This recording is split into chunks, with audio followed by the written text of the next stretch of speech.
43।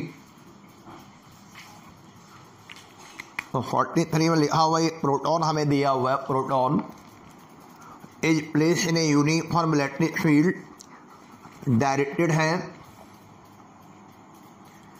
A proton is placed in a uniform electric field directed along the position in a x axis. In which direction will it tend to move? सुनना ध्यान से। पहला तो शब्द नहीं, ये समझो यूनिफॉर्म इलेक्ट्रिक फील्ड, एक तो ये पहाड़ में आया यूनिफॉर्म इलेक्ट्रिक फील्ड, ठीक है। और ये प्रोटॉन यूनिफॉर्म इलेक्ट्रिक फील्ड का मतलब समझते होगे कि इसमें मैग्नीट्यूड इक्वल होगा हर पॉइंट पर और डायरेक्शन की वैल्यू सेम होगी।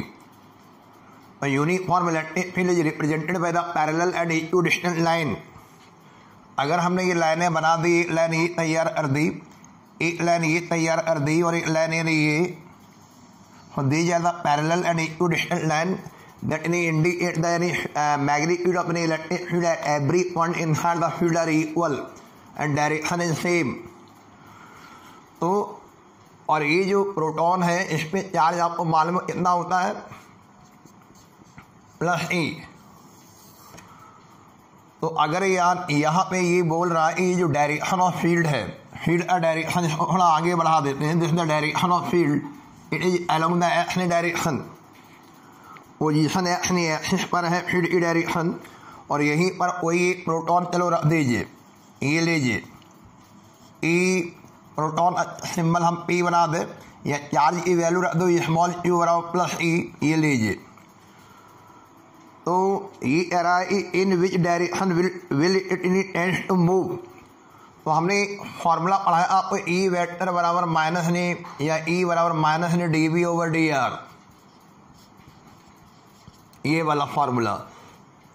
और इसमें आपको नेगेटिव साइन का सिग्निफिकेंस आया, negative sign indicate the direction of the field.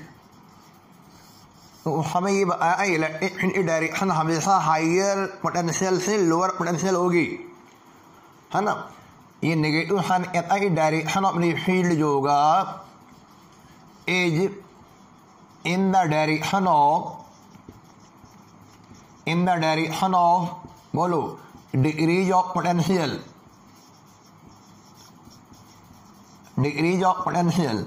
और अगर नहीं यहाँ पर यूनिफॉर्म इलेक्ट्रिक फील्ड की डायरेक्शन नहीं एक्स नहीं एक्सिस अलोंग है, तो आप समझ लीजिए कि जब आप फील्ड की डायरेक्शन में जा रहे हो, एक्स डायरेक्शन में जा रहे हो, वहाँ पोटेंशियल गिर रहा है। लेफ्ट साइड में पोटेंशियल ज़्यादा होगा, जैसे जैसे आप राइट साइड की ओर बढ़ोगे पोटेंशियल कम होगा, ठीक है। और एक कॉन्सेप्ट हमने और पढ़ाया था, ये कॉन्सेप्ट नोट करते जाना है। ये uniform electric field, proton, positive charge, E बराबर -dV/dr, नेगेटिव साइन क्या आ रहा है, ये हमने आपको और पढ़ाया, यानी आपको याद हो सिग्निफिकेंस ऑफ इलेक्ट्रिक फील्ड। आखिर ये इलेक्ट्रिक फील्ड क्यों पढ़ाया जाता है, ये इलेक्ट्रिक फील्ड का सिग्निफिकेंस ये है कि अगर आपको किसी भी पॉइंट पर इलेक्ट्रिक फील्ड की इंटेंसिटी पता हो, तो वहाँ उस पॉइंट पर रखा हुआ जो इलेक्ट्रिक चार्ज है उस पर जो फोर्स लगेगा, हम फोर्स का मैग्नीट्यूड भी निकाल लेंगे एज वेल एज डायरेक्शन को भी फाइंड आउट कर लेंगे। ये देखिए वेक्टर फॉर्म हम इसलिए ले रहे हैं कि हमें डायरेक्शन में जोड़ देना है। तो direction of this F vector is same as that of this E vector, यानी एफ और ई की डायरेक्शन सेम होगी, लेकिन शर्त ये सेम तभी होगी जब ये वाला चार्ज यानी ऐसा हो, पॉजिटिव हो। ये वाली बात यहाँ से भी उभर के सामने आ रही है। अगर हमें एक बार ई वेक्टर की डायरेक्शन क्लियर हो जाए, ई वेक्टर की डायरेक्शन क्या है, वही डायरेक्शन एफ वेक्टर की मानी जाएगी अगर बशर्ते इलेक्ट्रिक चार्ज पॉजिटिव हो। तो चलिए भाई प्रोटॉन में कौन सा चार्ज होता है, पॉजिटिव। तो अगर प्रोटॉन का पॉजिटिव चार्ज है तो यकीन मानिए कि फोर्स जो लग रहा होगा, डायरेक्शन अपनी फोर्स जो होगा on the proton will be same as that of the direction of the electric field. और प्रोटॉन पर लगने वाले फोर्स का डायरेक्शन, इलेक्ट्रिक फोर्स का डायरेक्शन वही होगा जो इलेक्ट्रिक फील्ड का डायरेक्शन है। और एक लॉजिक में यहाँ से मिल गया, डायरेक्शन निकालने की बात चल रही थी। If proton is free to move, अगर प्रोटॉन को मूव करने के लिए फ्री कर दिया जाए, proton tends to move along the direction of field. It's your answer. और एक लॉजिक हमारा यहाँ से तैयार हो गया। दूसरा लॉजिक हमें और याद आ रहा है, इसी इलेक्ट्रिक यानी पोटेंशियल वाले चैप्टर में हमें बताया गया लॉज ऑफ यानी पोटेंशियल में पॉजिटिव इलेक्ट्रिक चार्ज इटसेल्फ यानी मूव यानी from higher potential to lower potential. This is another argument, positive electric charge higher से लोअर पोटेंशियल में मूव करेगा। और ये नेगेटिव साइन हमें एरा यानी फील्ड की डायरेक्शन में पोटेंशियल डिक्रीज होगा। अगर मान लो ए पॉइंट ये है, ए पॉइंट ये है, ए पॉइंट ये है, चलिए मान लीजिए ए बी और सी, तो आप ये इसको देख के समझ जाओगे सी का पोटेंशियल कम होगा और ए का पोटेंशियल ज़्यादा होगा। तो ये पहले से डायरेक्शन ऑफ इलेक्ट्रिक फील्ड पता है। तो अगर कोई पॉजिटिव चार्ज रख दिया जाए यहाँ पर, जैसे यहाँ प्रोटॉन रखा क्यू बराबर प्लस ई, और प्रोटॉन रख दिया हमने प्लस ई वैल्यू का एक पॉजिटिव चार्ज प्रोटॉन रख दिया, तो बताओ वो ए से सी चलेगा या उसके अगेंस्ट में जाएगा, हाइयर से लोअर पोटेंशियल में जाएगा या लोअर से हाइयर जाएगा। तो ये हो गया laws of potential, laws of potential. तो आप जो भी आर्गूमेंट देना चाहते हो उससे जवाब वही मिलेगा, चाहे ये वाला आर्गूमेंट दे दो, ये वाला लॉजिक दे दो, चाहे लॉज ऑफ पोटेंशियल कॉन्सेप्ट लगा के बोल दो। बहरहाल आप पहले फिगर बना लीजिए ये वाला, और आप सॉल्यूशन डालिए। फिर ये पूरा डिस्कशन नोट करने के बाद आप पेपर में बोर्ड में कैसे लिखना है सॉल्यूशन डालिए। और ब्लाइंड प्रॉब्लम सॉल्व नहीं करना, हर यानी प्रॉब्लम अपना एक कॉन्सेप्ट होता है, उस कॉन्सेप्ट को पहले समझो फिर उनके आंसर लिखो।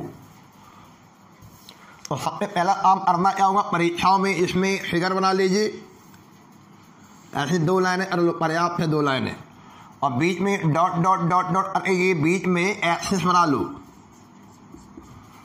यहीं पर यानी चार्ज ये एरो इसमें भी डाल दो बीच में, और ये लो ई वेक्टर, यहाँ पे चार्ज रख दीजिए जैसे पॉइंट में यू बराबर यू मान लीजिए प्लस यू, है ना, और प्रोटॉन का सिंबल हम लोग पी लिख लेते पी, लेकिन आप यहाँ चार्ज की वैल्यू बता दो प्लस ई, और इसके आगे एरो लगाइए, बस हो गया जवाब, फिगर बन गया। उस फिगर बनने के बाद उसके बाद आप लिखेंगे लो by significance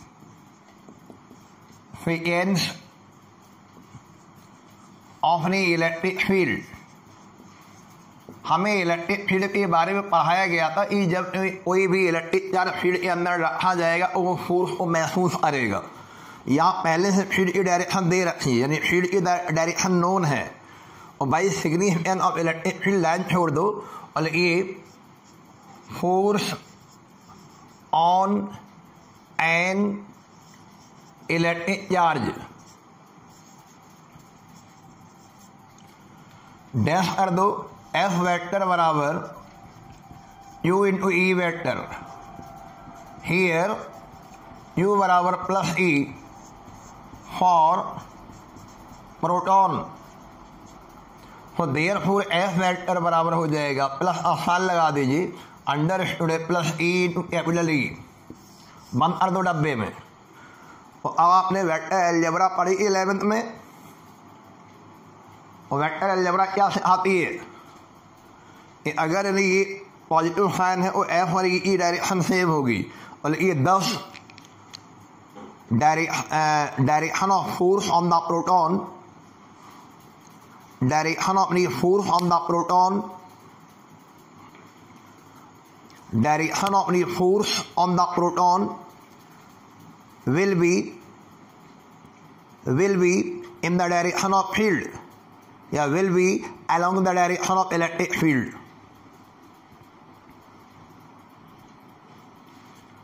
Will be along the direction of electric field. ये आंसर हो गया। अब आप बताओ इलेक्ट्रिक फील्ड की डायरेक्शन इधर है सवाल में, इलेक्ट्रिक फील्ड की डायरेक्शन एक्स नहीं एक्सिस से along है, और ये नई लाइन है, that is proton tends to move, और यही वजह है proton tends to move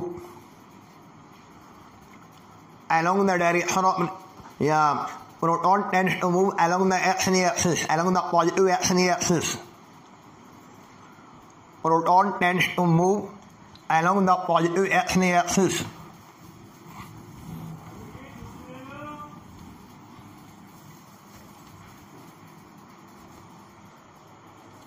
proton tends to move along the positive x axis. ये another logic, एक दूसरा रीजन, ये दूसरा logic.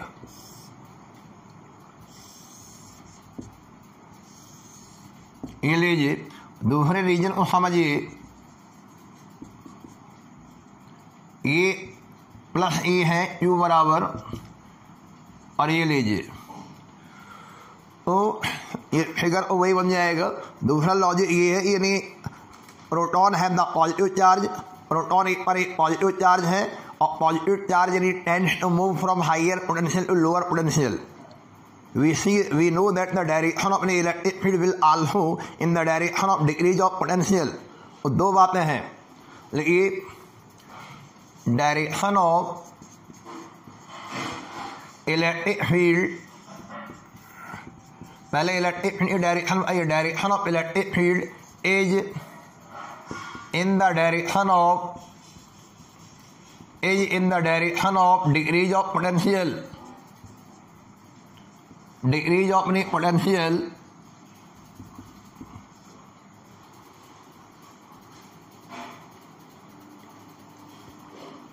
Direction of electric field जो होता है ना, is in the direction of decrease of potential. एक तो ये स्टेटमेंट रिलीज करो आप इन्वर्टेड कॉमा में, आप लोगों ब्रैकेट में सिंध ई बराबर minus D B over D R, ये कॉन्सेप्ट बैकबोन फार्मूला, ई बराबर माइनस डी बी और डी आर नेगेटिव साइन का मतलब, देखिए नई लाइन से, and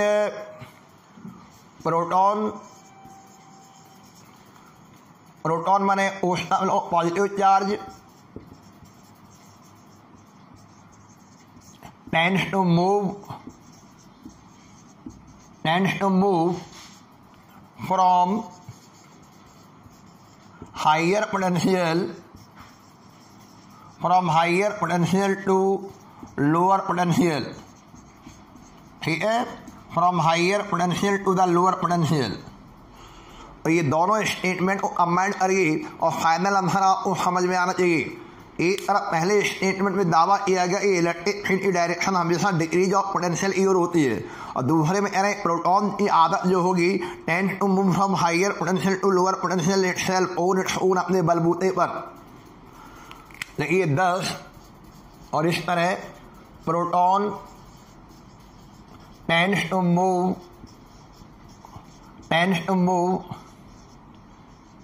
in the direction of along the direction of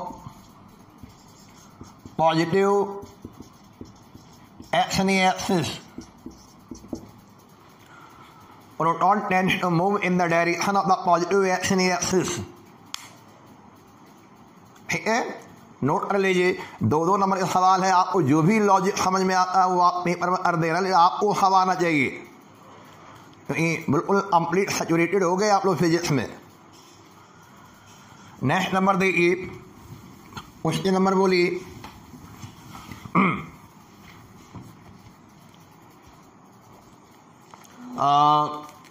43 था, 44 पर आ जाइए। 44 वाई शुड यानी electrostatic field zero inside conductor. ये प्रश्न ओ यूनिवर्सल प्रॉब्लम है हमारे इलेक्ट्रोस्टैटिक की। यानी कंडक्टर के अंदर इलेक्ट्रोस्टैटिक फील्ड नहीं होता। चलो आपको सरल समझाने के लिए हमने स्फेरिकल कंडक्टर ले लिया। We take the spherical conductor. हमने मान लिया कि मेरे पास है स्फेरिकल शेप का चार्ज्ड कंडक्टर है, ठीक है।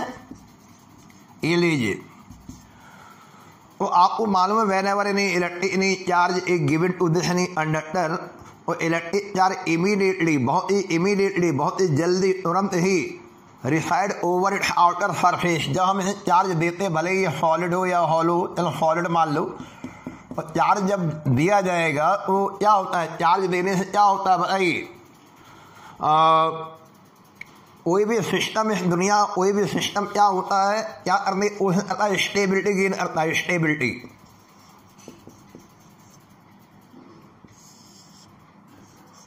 to acquire the stability।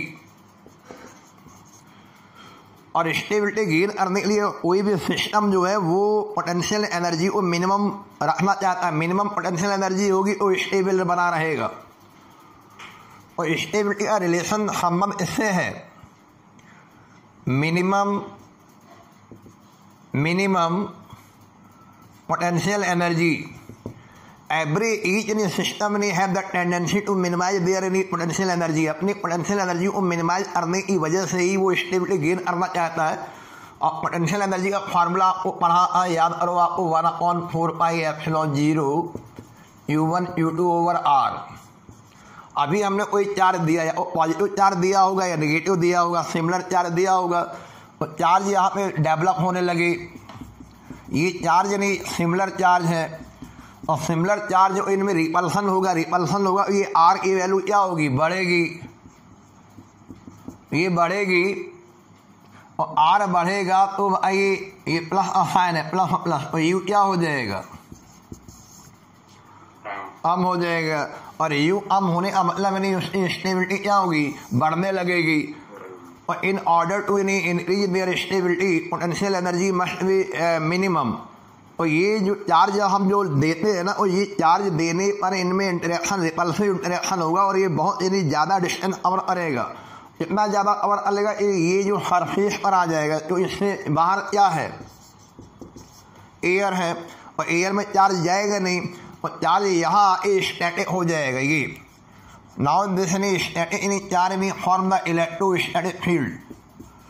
ये पूरी फिजिक्स हो गई। तो होता क्या है कि जैसे ही हम किसी कंडक्टर को चार्ज देते हैं, चार्ज कहाँ पे आ जाता है, चार्ज अपना स्थान रिसाइड करता है। टोटल चार्ज कहाँ पे आ जाएगा, टोटल इलेक्ट्रिक चार्ज जो होगा ना वो माने दोबारा साइड अपना स्थान ग्रेड कर देगा ओवर द बोलिए outer surface of the conductor. ये कहानी है, और कहानी के अंदर की ये वाली बात थी। तो आपको यहाँ बोर्ड एग्जामिनेशन में पूरी कहानी नहीं समझानी, आपको मतलब भर की बात बतानी है कि टोटल नहीं इलेक्ट्रिक चार्ज नहीं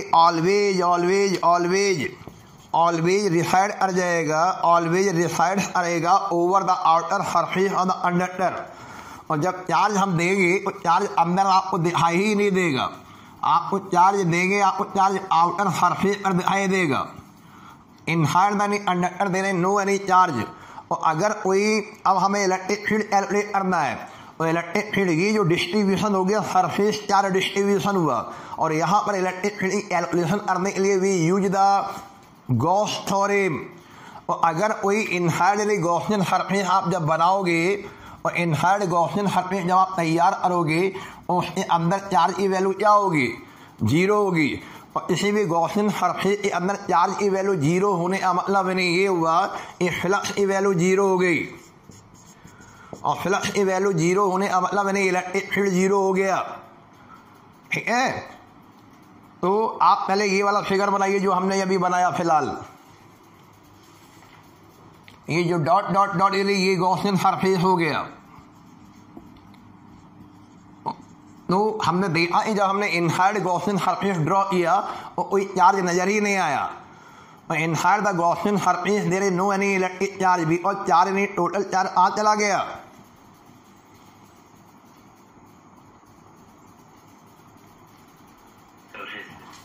टोटल चार्ज आउटर सरफेस पर चला गया, और इनसाइड गॉसियन सरफेस पर चार्ज रहा नहीं, और चार्ज नहीं रहा और फ्लक्स जीरो हो गया, फ्लक्स जीरो हो गया, यानी इलेक्ट्रिक फील्ड जीरो हो गया। ये फ्लक्स को हम ई से बनाते हैं।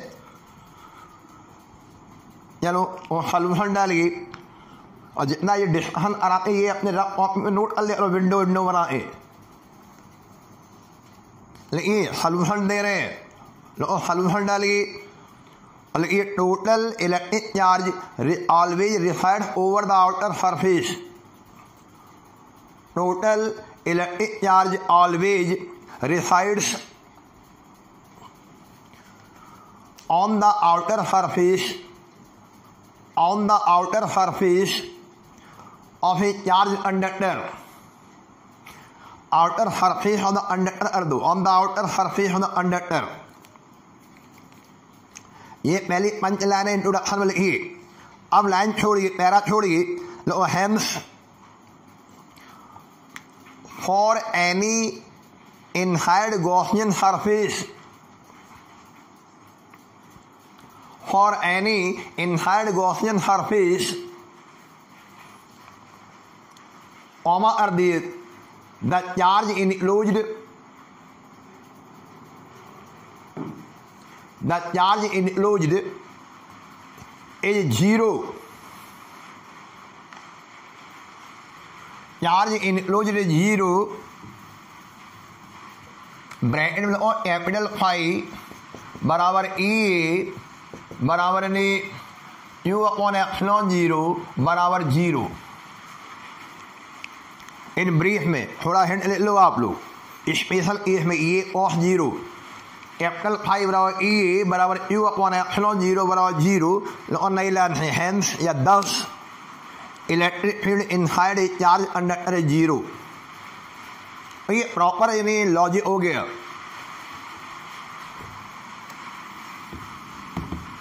अगला देखिए नेक्स्ट नंबर, क्वेश्चन नंबर बोलिए कौन सा होगा.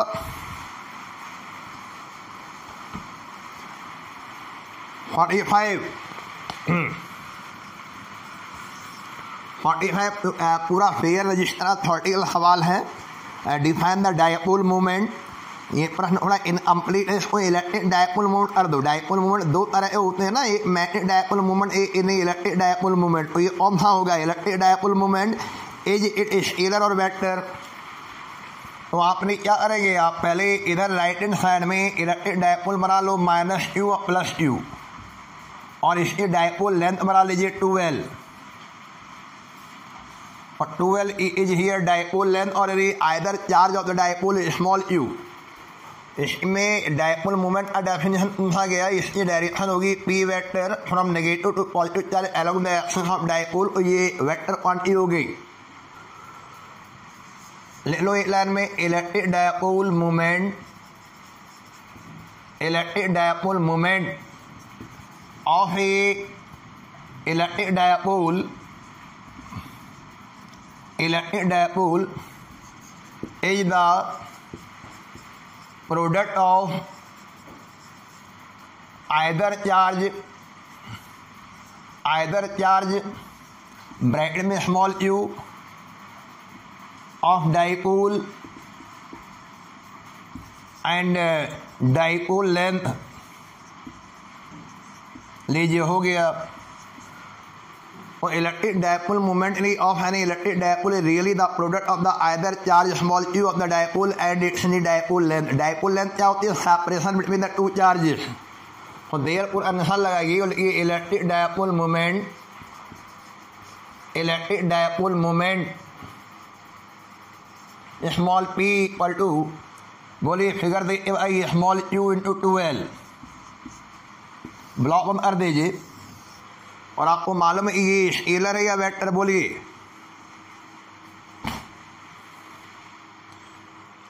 It is a vector, it is a vector quantity. ये वेक्टर क्वांटिटी है. वाई प्रश्न आएगा उल्टा. Y electric dipole moment of electric dipole is a vector quantity because it have a one particular direction. इसकी अपनी वन पर्टिकुलर डायरेक्शन होती है. It is always directed from negative to positive charge along the axis of dipole. तो आप इस तरह हर प्रश्नों के सवाल आपको देने होंगे ना. फेयर रजिस्टर से सारी थ्योरी तैयार करना. यूनिट क्या है, वेक्टर फॉर्म में इसको कैसे लिखोगे, वेक्टर फॉर्म में लिख सकते हो. एडिशनल सवाल क्या क्या पूछेंगे, वेक्टर फॉर्म में लिख के बताओ. ये लीजिए 12, उस समय ये डिस्प्लेसमेंट वेक्टर बन जाएगा. Displacement vector from negative to positive charge ये हो गया. यू पे वेक्टर मतलब दे रही है, वेक्टर फॉर्म हो गया. Direction negative to positive charge along the axis of dipole हो गया. इसकी यूनिट क्या होगी? SI unit. बोलो एसआई यूनिट, कूलॉम मीटर. और ये सप्लीमेंट्री सवाल बना लिए जाएंगे थ्योरी के. नेक्स्ट नंबर देखिए अगला क्वेश्चन, क्वेश्चन नंबर 46 पर आइए.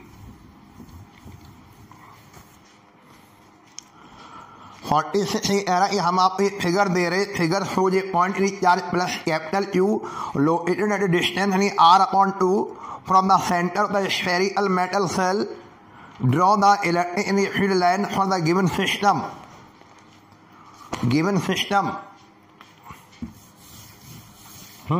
देखो जरा ध्यान से, ये लीजिए, ये प्रश्न में दिया हुआ है, ठीक है, और ये यहाँ पर ये एक सेंटर हो गया, सुनना मत ध्यान से। अगर इसको चार्ज दिया गया और सारी चार्ज लाइनें जो होंगी इसकी सरफेस परपेंडिकुलर होगी, ये बात मालूम है। Electric field line either originate और terminate at right angle to the surface of the charge body.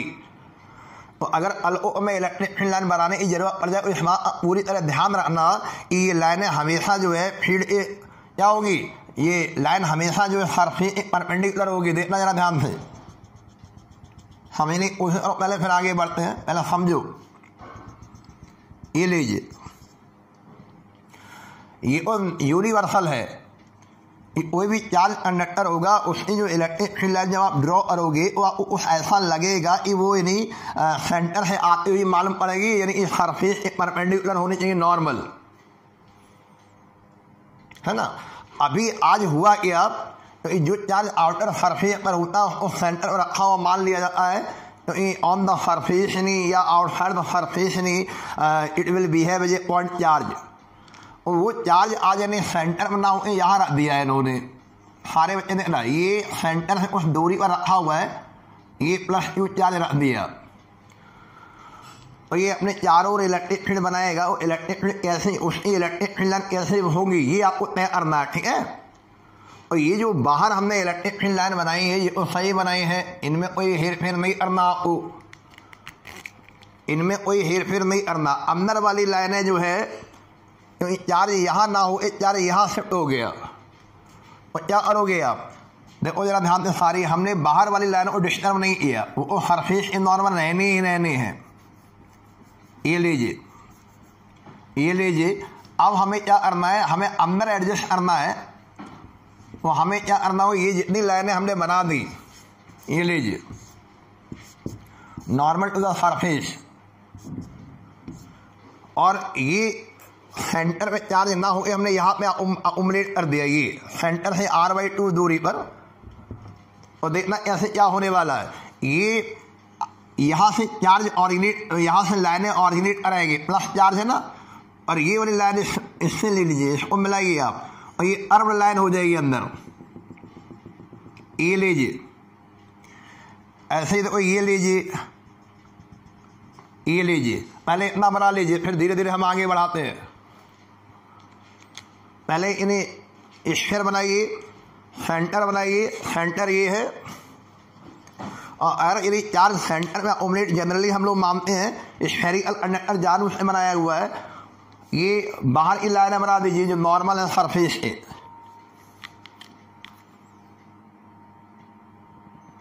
ठीक है।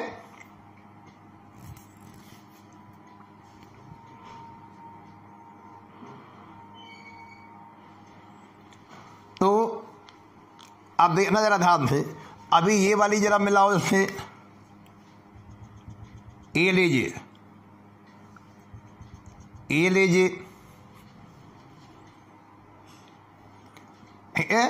अब कौन सी रह गई लाइनें, अभी ये रह गई, ये रह गई, और सीधा सीधा है ही, और यहाँ से थोड़ा इस तरह घुमा लीजिए,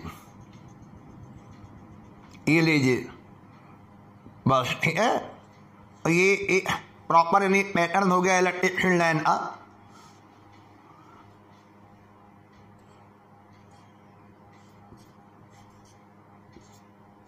ये लीजिए, these are the any pattern of the electric field line when the any charge plus q located at this any position, this is shifted from any r/2 from the center। और 1 नंबर का सवाल ये भी हो गया। क्या फंडा याद रखा, क्या कॉन्सेप्ट दिमाग में रखा हमने, बताओ। आपने जब इलेक्ट्रिक फील्ड लाइन बनाएंगे यूनिवर्सल ने जो कॉन्सेप्ट वो ये नोट करना कि इलेक्ट्रिक फील्ड लाइन आइदर ने ऑरिजिनेट और terminate at right angles to the surface of a charged body। Concept use अपने लिए, इलेक्ट्रिक फील्ड लाइन्स आइदर या तो ऑरिजिनेट करेगी और टर्मिनेट, आइदर ऑरिजिनेट और टर्मिनेट करेगी normally to the surface of a charge body. लीजिए, तो इलेक्ट्रिक फील्ड लेंथ यानी आइदर यानी ऑरिजिनेट और terminate to the right angle यानी normally to the surface of a charge body. इस बात को यानी याद रखेंगे तो ये लाइनें बन जाएंगी। चलिए नेक्स्ट नंबर पे आइए, क्वेश्चन नंबर देखिए नेक्स्ट।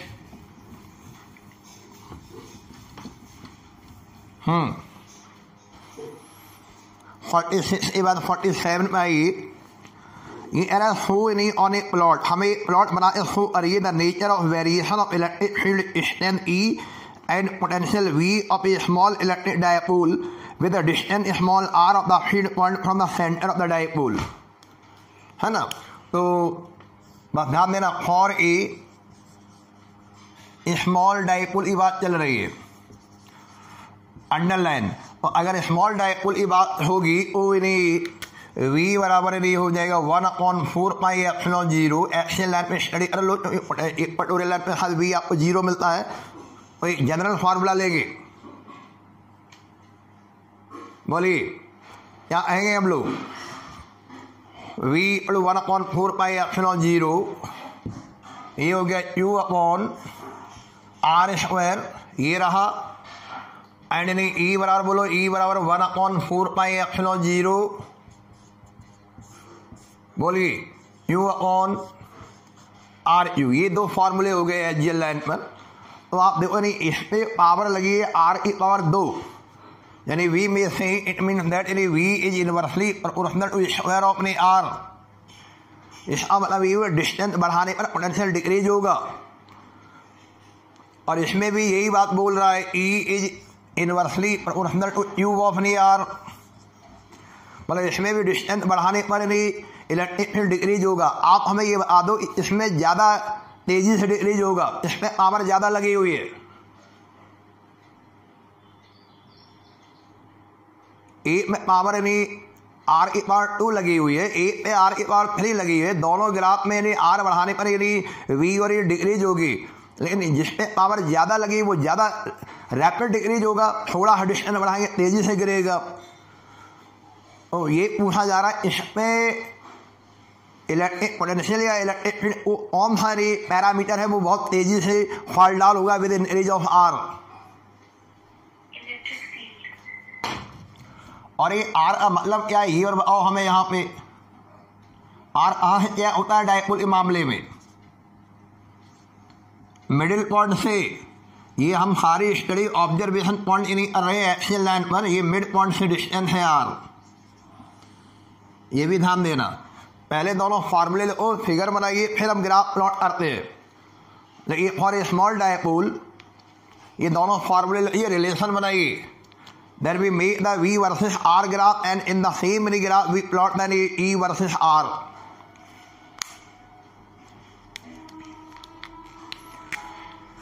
तो देखना जरा ध्यान, हम एक ही ग्राफ पेपर पे दोनों ग्राफ बनाने जा रहे हैं और आप तय कर लेना कौन सा ग्राफ E वाला है कौन सा ग्राफ ने V वाला। हम एक ही ग्राफ पेपर पे E, V वाई एक्सिस पे ले रहे हैं और ये ले रहे हैं R। चलिए तय कर लीजिए। अभी हम बनाएंगे, आप देखना इसमें ढलान ज़्यादा है, इसमें ढलान कम है। एक पैराबोलिक नेचर का होगा, ये लीजिए चलो, ठीक है। और ये लीजिए, एक सीधा सीधा यानी रैपिड फॉल डाउन हो रहा है। एक में ये पैराबोलिक सेंस में जा रहा है, एक में रैपिडिटी ज़्यादा। इनमें जिसमें ढलान ज़्यादा है वो E वाला होगा या V वाला होगा। अगर हम R को यहाँ डबल करते हो इलेक्ट्रिक फील्ड कितना हो जाएगा, बोलिए। R को अगर हम डबल करते हैं और E बराबर यानी 1/18 टाइम अपने ऑर्डिनल वैल्यू, और ये बहुत तेजी से गिर रहा है। और वहाँ पर अगर हम R को डबल करते हो यानी पोटेंशियल 1/4 रह जाएगा। और और ये वाला ग्राफ नहीं जो है ना, ये वाला ये ई वाला ग्राफ है और ये वाला ग्राफ नहीं वी वाला है, बना लीजिए।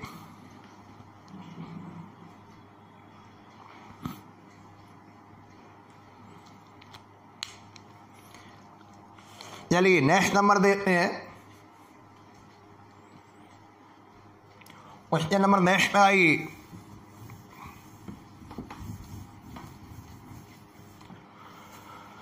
और ये वो प्रश्न बार बार रिपीट होता है इसलिए करा रहे हैं, ये क्वेश्चन कई बार बोर्ड में रिपीट हुआ है। डेफिनेट करना है आपको, तस्वीर बना के दिखानी, पिक्टोरियल डायग्राम बनाना है। Definite the orientation of the dipole in the stable and second in the unstable equilibrium in a uniform electric field. Stable में क्या होता है भाई, स्टेबल में टॉर्क को दोनों में जीरो हो गए। स्टेबल में एनर्जी क्या रहती है, स्टेबल। अभी हमने आपको बताया स्टेबिलिटी के लिए क्या होता है, एनर्जी मिनिमम या मैक्सिमम, मिनिमम। और ये स्टेबिलिटी वाली कंडीशन है, मिनिमम एनर्जी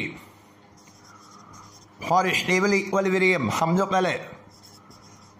और स्टेबल इक्विलिब्रियम का ये है कंडीशन है नहीं, कंडीशन है for the stable equilibrium tau raw zero and you should be minimum whenever the dipole is placed in a uniform electric field. और ये केवल तभी होता है जब थीटा ए वैल्यू क्या होती है, 0 डिग्री। लीजिए ये प्रॉपर ओरिएंटेशन हो गया। तो हमने यहाँ लिखा फॉर स्टेबल इक्विलिब्रियम अंडरलाइन किया, उसके बाद हम सेंटेंस हमारा लिख देंगे और इधर हम फिगर को डिस्प्ले करेंगे। देखना बेटा ध्यान से। और फिर देखना यदि ये इक्विलिब्रियम में है कौन सा इक्विलिब्रियम, ये आप तय कर लेना अभी। माइनस यू प्लस यू, ये इलेक्ट्रिक डायपोल मोमेंट वेक्टर हो गया पी वेक्टर, और ये आपकी इलेक्ट्रिक फील्ड की डायरेक्शन ऑलरेडी है। और you see that in here that electric dipole moment vector and electric field vector are parallel, यानी इन दोनों के बीच एंगल 0 डिग्री है। और पहले हेड के डालो, राइट हैंड साइड में फिगर लो, इधर हम लैंग्वेज बना देंगे।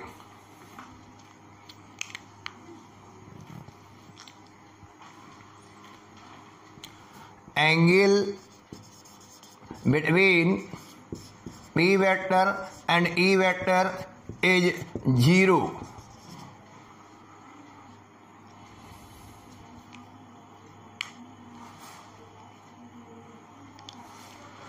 इसका मतलब ये हो गया that is it should be place, it माने क्या है, डायपोल, डायपोल शुड बी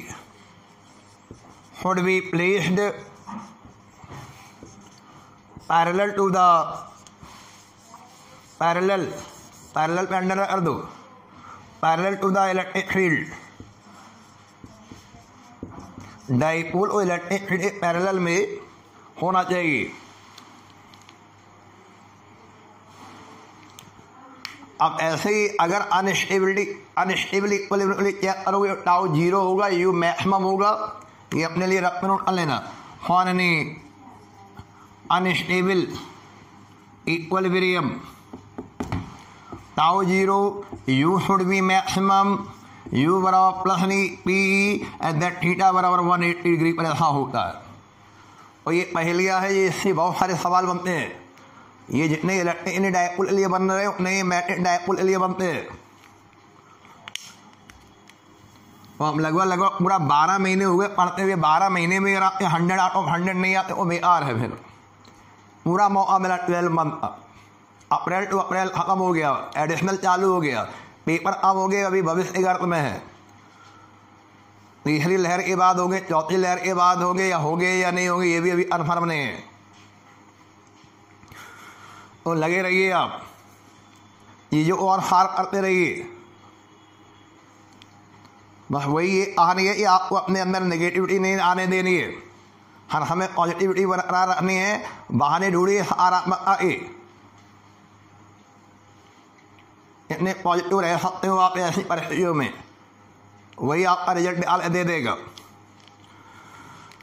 बोले for unstable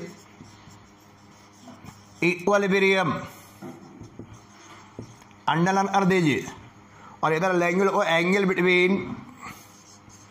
angle P vector electric dipole moment vector and E vector electric field vector is 180 degree. 180 degree अब हो गया, ये दोनों आपस में एंटी पैरेलल हो गए।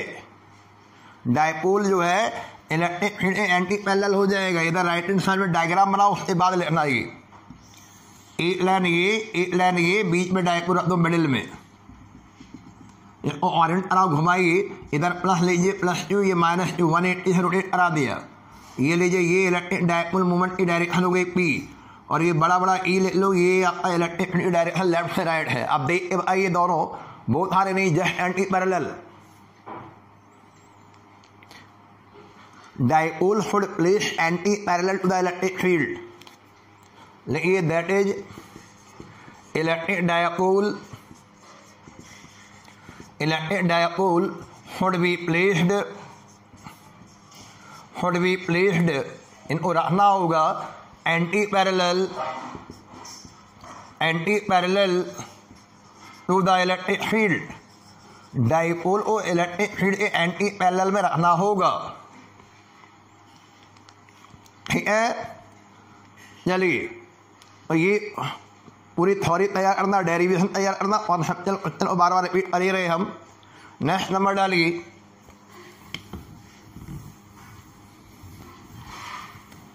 क्वेश्चन नंबर देखिए कौन सा होगा इसके बाद। Write the two pair of the perpendicular vector in the expression for the torque in tau vector experience by the dipole place in a uniform electric field. और ये कोई कॉमन क्वेश्चन हो गए। वेक्टर अलजेब्रा की ABCD पता होना चाहिए। अगर इन्हीं दो vector A vector cross B vector है, उनका रिजल्ट नहीं आपको R वेक्टर मिलता है, और जोड़े बना सकते जो आपस में परपेंडिकुलर है। 11th का सवाल है, ये 11th स्टैंडर्ड का पेयर। ये जो आपस में परपेंडिकुलर होंगे, R vector perpendicular to both, ये पेयर जो बना रहे R के साथ बनेंगे, R और B। दिस पेयर नहीं R A and any pair है नहीं R B are perpendicular to each other लो हो गया। तो ये 11th का सवाल है। अब आपको फॉर्मूले आने चाहिए। एक हमने मैग्नेटिक लॉरेंज फोर्स पढ़ा है QVB, याद करो, आपको याद है मैग्नेटिक लॉरेंज फोर्स जब कोई इलेक्ट्रिक चार्ज नहीं मैग्नेटिक में वेलोसिटी V से दौड़ता है। चलो इस एक्सप्रेशन में जोड़े बताओ जो आपस में परपेंडिकुलर है। एडिशनल सवाल हो गया ये। और कौन से जोड़े होंगे जो आपस में परपेंडिकुलर हो गए? FB और बोलो FB are perpendicular to each other, ये एडिशनल सवाल। और अभी आपको यहाँ पता होना चाहिए फॉर्मूला कौन सा इस्तेमाल होगा भाई। तो जब कोई electric dipole uniform electric field में एक एंगल बनाते हुए जनरली इंक्लाइंड रखा हुआ है, तो उसमें टॉर्क कितना लगना चाहिए वेक्टर फॉर्म में? P cross E। और पहले फॉर्मूले पता होने चाहिए, फिर को जोड़े हम बना देंगे जो आपको हम परपेंडिकुलर क्रॉस प्रोडक्ट में जवाब मिला। और लिखिए सबसे पहले फॉर्मूला लिख लीजिए, टॉर्क नी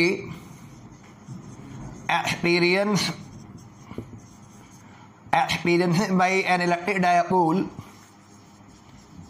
टॉर्क नी experience by an electric dipole placed in a uniform electric field, in a uniform electric field।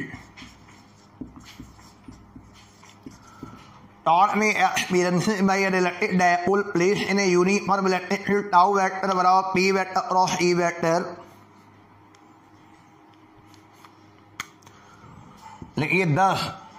और इस तरह pair tau vector and P vector ये एंड टाउ वेक्टर बोली कॉमा E वेक्टर, ये यहाँ बीच से हटाइए, कॉमा लगा दीजिए। पेयर नहीं टाउ P वेक्टर एंड नहीं tau vector E vector are perpendicular to each other. ये लीजिए, फिर ये सवाल बस आपको जुड़ना है, कनेक्ट रखना अपने आप को पढ़ाई के साथ, ठीक है। नेक्स्ट नंबर पे आइए, सीधे सीधे हाफ सेंचुरी पे आइए। हाफ सेंचुरी 50 नंबर पे आ जाइए। डायपोल से रिलेटेड सवाल है ये। 50 नंबर पे आइए। टू डायपोल हमारे पास है made from charges +Q -Q and +Q plus minus capital you respectively have the equal dipole moment. पहला प्रश्न ये कह रहा है give the ratio between the separation of the these two pair of the charges. और second प्रश्न पूछ रहा है एंगल बताओ between the dipole axis of these two dipoles. पहले समझो यहाँ पे ए यानी डाइपोल ये है माइनस क्यू प्लस क्यू से बना है और ए डाइपोल ये है जो माइनस यानी कैपिटल क्यू और प्लस कैपिटल क्यू से बना है। दोनों के बारे में केवल इंट्रोडक्शन इस तरीके से दिया गया इनकी जो डाइपोल मोमेंट है वो सेम है। चलो ये P1 हो गया, P1 वेक्टर और ये P2 वेक्टर है। अगर हम ये कहते हैं दोनों का डाइपोल मोमेंट यानी सेम है, क्या मतलब समझेंगे आप बताओ हमें। अगर हमें ये हिंट दिया जा रहा है कि डाइपोल मोमेंट सेम है, पहले तो ये बताओ हमें कि डाइपोल मोमेंट यानी वेदर इट इज स्केलर और वेक्टर।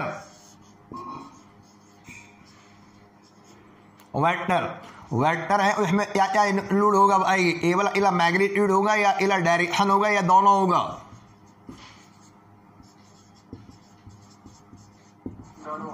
दोनों होगा। अगर ये डाइपोल यानी दोनों का सेम बोल रहा है, हिंट दिया हमें डाइपोल भैया सेम है और डाइपोल सेम का मतलब हो गया उनके मैग्नीट्यूड क्या होने चाहिए, इक्वल, और डायरेक्शन क्या होनी चाहिए, सेम। हो गया सवाल। लो पहली देखिए, पहली बूझो को जाने। और अगर दोनों के डाइपोल मोमेंट यानी सेम बोल रहा है उनके मैग्नीट्यूड इक्वल हो गया और डायरेक्शन सेम होगा। जब डायरेक्शन सेम होगा इन दोनों की डायरेक्शन के बीच एंगल जीरो हो गया। सेकंड प्रश्न आप इन दोनों के डाइपोल मोमेंट की जो डायरेक्शन है उनके डायरेक्शन के बीच में कितना एंगल बनेगा बता दो। जब डायरेक्शन सेम एंगल दोनों P1 और P2 का एंगल तो जीरो हो गया। अच्छा, अब इनकी सेपरेशन के बारे में चर्चा कर ली जाए। सेपरेशन भी पूछा गया है। जनरली सेपरेशन को हम लोग 2L 2A 2D वगैरह से दिखाते हैं, लेकिन आपको जो सहूलत लगे वो सिंबल ले लो। चलो मान लो हमने सेपरेशन A मान लिया और इसका यानी डाइपोल यानी चार्जेस का सेपरेशन A' मान लिया, या आपकी मर्जी। चलो इसको A1 मान लो, इसको A2 मान लो। जरा फिगर बनाइए फिर हम बात करते हैं।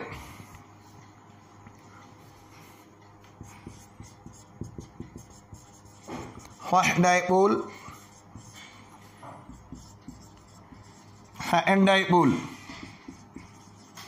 ठीक है।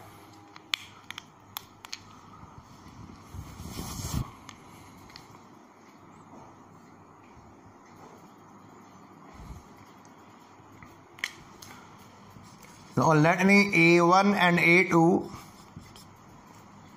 be the separation of the charges for two dipoles आगे रिस्पेक्टिवली कर दो। A1 and A2 be the separation of the charges for two dipole respectively, ठीक है। As dipole moments are equal, हमें बताएगा कि डाइपोल मोमेंट आर इक्वल, उसका number 1 डालिए, फर्स्ट नंबर या ऊपर ही फर्स्ट नंबर डालो। इसका मतलब इनके मैग्नीट्यूड इक्वल हो गए, यानी P1 वेक्टर का मैग्नीट्यूड मॉड्यूलस यानी बराबर magnitude of the P2 vector. लिख लो P1 यानी वेक्टर का मॉड्यूलस बराबर P2 वेक्टर का मॉड्यूलस, मैग्नीट्यूड इक्वल कर दो। डाइपोल मोमेंट का फार्मूला अभी आपको डेफिनेशन लिखाई हमने, डेफिनेशन आइदर चार्ज एंड यानी डाइपोल लेंथ A1, फिर आइदर चार्ज डाइपोल लेंथ यानी A2। चलिए आइए अब हमें A1 और A2 की वैल्यू, A1 और A2 बोलिए।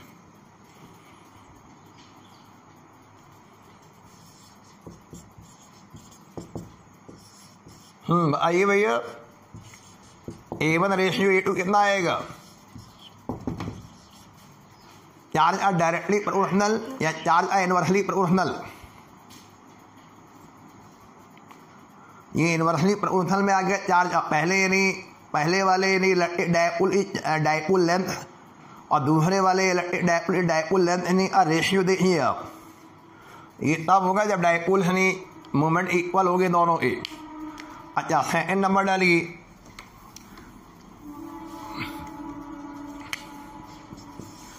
As dipole moments of the both the dipole are equal,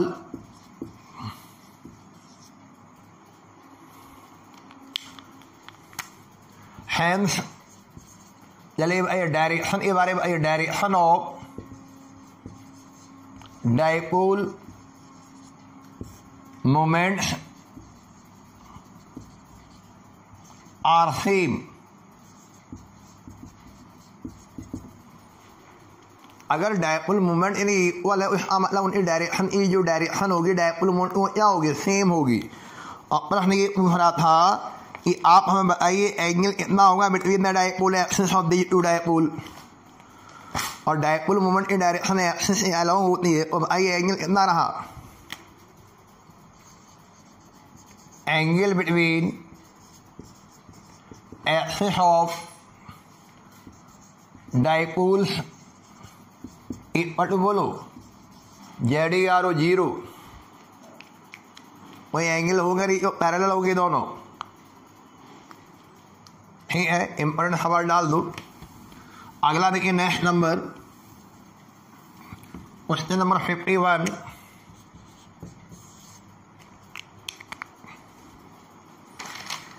ये हमें पास इलेक्ट्रिक डायपोल दिया हुआ है, उसका डायपोल मोमेंट इन्हें लिखा हुआ है। डायपोल मोमेंट माने P, स्मॉल p, मैग्नीट्यूड लिखा हुआ है 4 into 10⁻⁹ coulomb into metre cm। ये अलाइंड है एट द 30 डिग्री पर अलाइंड है। 30 डिग्री इसके साथ एंगल बना रहा है with the direction of the uniform electric field of the magnitude electric field लिखा हुआ है 5 × 10⁴ न्यूटन पर कूलम। ठीक है, calculate the magnitude of the torque acting on the dipole. Torque पूछा गया, बिल्कुल सीधा सपाट क्वेश्चन है, ये इंपॉर्टेंट डाल दो क्योंकि इस तरह का क्वेश्चन बोर्ड में आता है। हम आपको ईयर बता दे रहे, ये हर साल ये रिपीट होता है क्वेश्चन। 4, 6, 9, 11, 13, 15, 16, 17, 18। अब आप सोच लो ये सवाल इस तरह के बने आते परीक्षाओं में, ये स्टैंडर्ड परीक्षाओं का। चलिए टॉर्क का मैग्नीट्यूड आइए, magnitude of torque, magnitude of the torque formula readymade तैयार है ना आपके पास, टाउ बराबर P sin थीटा। बता दिए टॉर्क की वैल्यू P हमारे पास है 4 × 10⁻⁹, E की वैल्यू है 5 × 10⁴, और साइन ऑफ 30 की वैल्यू क्या होती है, और 20 × 10⁻⁵ ये हो गया इंटू 1/2। आंसर बताइए हमें टॉर्क कितना निकलेगा।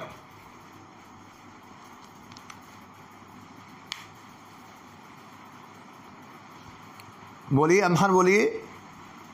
10⁻⁴ न्यूटन।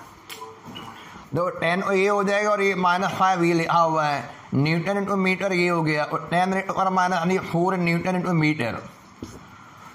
तो सवाल को एक बहाना था, इस तरह के सवाल परीक्षा में आएंगे, कैसे आएंगे ये अभी पर हम फिर बता दे रहे।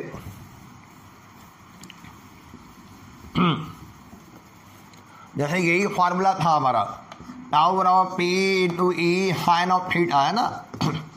अब इस सवाल में P दिया हुआ है, इस सवाल में E दिया हुआ, इस सवाल में ओरिएंटेशन दे रखा है, और चौथा पैरामीटर पूछ लिया गया। और टोटल ये 4 पैरामीटर नजर आ रहे हैं, 4 में 3 आपको दे दिए गए, चौथा पूछ लिया गया है ना। अभी आपको क्या क्या दिया, अगर आओ पहले सवाल का नेचर ये, अभी जो आपको कराया इसमें 1 दिया था, इसमें 2 दिया था, इसमें 3 दिया था। 1, 2, 3 ये तीनों नोट डाटा में आ गए थे।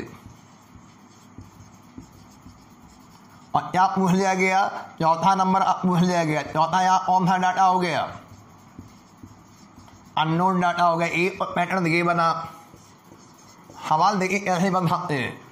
और अभी अभी क्या होता है, जो डायपोल आपको दिया जाता पेपर में, उस डायपोल मोमेंट नहीं दिया जाता, उसने यहाँ पे बदल दिया, उसको चार्ज दे दिया और क्या दे दिया, डायपोल लेंथ दे दी। तो अगर ऐसे सवाल बनेंगे तो नहीं हमारे पैरामीटर बढ़ जाएंगे, तो हमारा फार्मूला टाउ बराबर क्यू इंटू 12 बन जाएगा, नहीं और ये हो जाएगा ई साइन थीटा। अब नंबर ऑफ पैरामीटर इंक्रीज हो गए, ये हो गया, ये डाइपोल की लेंथ हो गई, separation between the two charges, ये इलेक्ट्रिक फील्ड का मैग्नीट्यूड हो गया, ये आपका ओरिएंटेशन हो गया, और ये पांचवा ये हो गया। और 4 आपको दिए होंगे, 5वां पूछ लेंगे, हो सकता चौथा दे दिया जाए, पहला दे दिया जाए, दूसरा दे दिया जाए, ये नोन डाटा में आ जाए, और हो सकता तीसरा नहीं पूछ लिया जाए कि आपने हमें इनिशियलाइजेशन में आ दो। वो आपको इतने सारे सवाल नहीं लगाने, बस ये वाली बात सीखनी है, हमें इसकी पूरी थ्योरी आनी चाहिए कि अगर कोई इलेक्ट्रिक डायपोल को हम यूनिफॉर्म इलेक्ट्रिक फील्ड में रख देते हैं और टॉर्क कितना टाउ बराबर पी साइन थीटा या टाउ बराबर क्यू इंटू 12 इंटू ई साइन थीटा, और ये पूरी फिजिक्स में यही तरीके होते हैं, फार्मूले बहुत स्ट्रांगली तैयार करो, इसलिए फार्मूला रजिस्टर अधूरा नहीं छोड़ना, फार्मूला रजिस्टर अच्छे से तैयार रखना है, ठीक है। कितने सवाल हुए टोटल मिला ऐसे नहीं वॉल्यूम फर्स्ट में?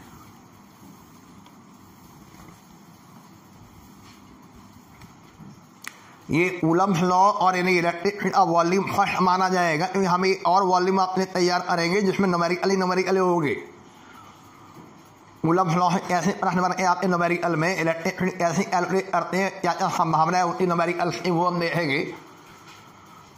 तो यानी कूलम्स लॉ और एंड कौन सा है इलेक्ट्रिक फील्ड, वॉल्यूम 2 के लिए तैयार रहेगी।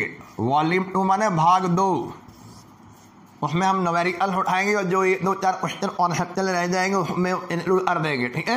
तो आज के लिए नहीं रखते हैं, कोई अभी हमने होमवर्क दिया आपको आज? अच्छा, कोई होमवर्क नहीं दिया, चलो तो फिर होमवर्क देते हैं और हमें बताना, सुनना ध्यान से।